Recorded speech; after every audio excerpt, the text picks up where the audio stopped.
안녕하세요, 여러분. 저희 채널에 오신 것을 환영합니다. 사랑이라는 감정은 오랜 세월 동안 존재해 왔지만 그 정확한 정의는 여전히 누구도 내릴 수 없습니다. 그리고 사랑에 얽힌 비극은 지금까지도 계속되고 있습니다.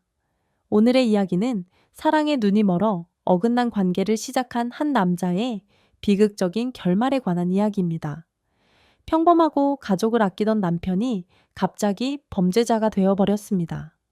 오늘 이 이야기에서 과연 누가 진정으로 불쌍한 사람이고 누가 비난을 받아야 할까요? 이제 자세한 이야기를 함께 들어보시죠.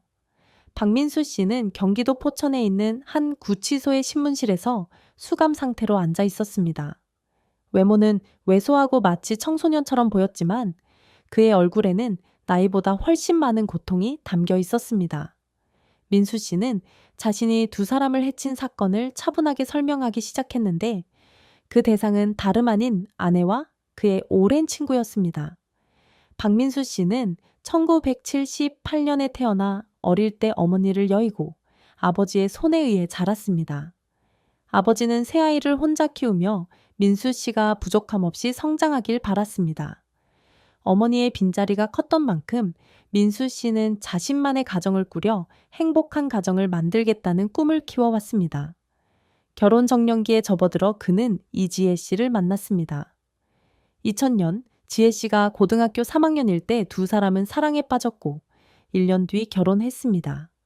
결혼 후 3년 만에 첫 아들이 태어났고 그로부터 3년 후에 둘째 아들이 태어났습니다. 민수 씨는 결혼 후 농사를 지었지만 어느 순간부터 부부는 소규모 장사를 시작하게 되었습니다. 민수 씨는 당시를 떠올리며 말했습니다. 결혼 초기에는 정말 행복했어요. 그런데 큰아들이 태어난 그 시기에 아버지가 병으로 눕게 되셨죠. 아내 지혜 씨는 장사를 하면서 돈을 벌 테니 집에서 아이와 아버지를 돌봐달라고 했습니다. 그땐 그게 최선의 방법이라고 생각했기에 그렇게 했죠. 그러나 시간이 지나면서 민수 씨는 아내가 점점 변해간다는 걸 느꼈습니다. 아내는 전보다 치장을 많이 하고 가끔 늦게 들어오거나 핑계를 대고 외박하는 일이 많아졌습니다. 지혜 씨는 남편을 종종 다른 남편들과 비교하며 불만을 털어놓기도 했습니다. 민수 씨는 불편한 마음이 들었지만 그래도 아내가 경제적 부담 때문에 스트레스를 받고 있다고 생각하며 이해하려고 노력했습니다. 시간이 지날수록 민수 씨는 아내 지혜 씨와 절친한 친구인 김상우 씨 사이에 무언가 이상한 기류가 흐르고 있다는 의심을 갖게 되었습니다.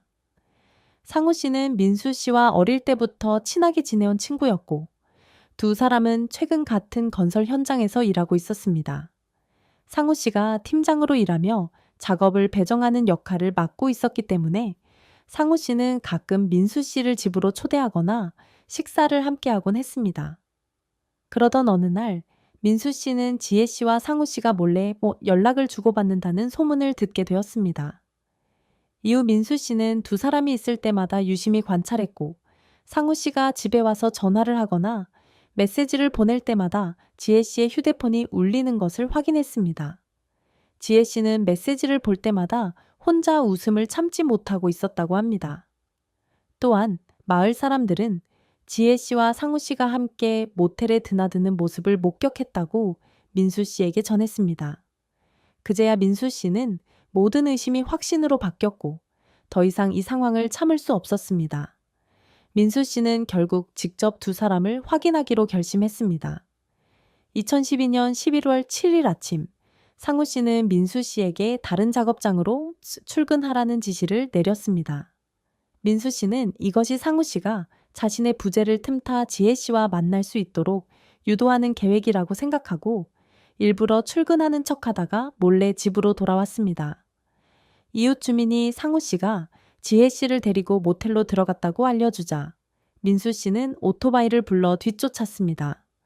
두 사람이 모텔 방에 들어간 후 민수 씨는 곧바로 모텔로 들어가서 카운터 직원에게 두 사람의 위치를 물었고 직원이 방문을 두드리며 두 사람에게 경고를 전했습니다. 놀란 지혜 씨와 상우 씨가 방에서 나오는 순간 민수 씨는 분노에 휩싸여 그들에게 다가갔습니다. 그가 지혜 씨를 밀어 넘어뜨린 뒤 상우 씨에게 달려들었고 그 결과 두 사람 모두 크게 다치고 말았습니다. 사건 이후 민수 씨는 형의 권유로 경찰에 자수하게 되었습니다. 경찰서에서 그는 모든 사실을 털어놓으며 자신의 감정과 분노를 표현했습니다. 민수 씨는 원래의 의도는 두 사람을 위협하려는 것이었지만 현장에서 그 장면을 목격하자 이성을 잃고 참지 못하게 되었다고 설명했습니다. 이후 2012년 11월 11일 경찰은 박민수 씨를 살인미수 혐의로 구속 기소하였습니다. 재판에서 민수 씨는 25년 형을 선고받았습니다. 민수 씨는 감옥에서 교화에 전념하며 하루라도 빨리 자녀들과 다시 만날 날을 고대하고 있습니다.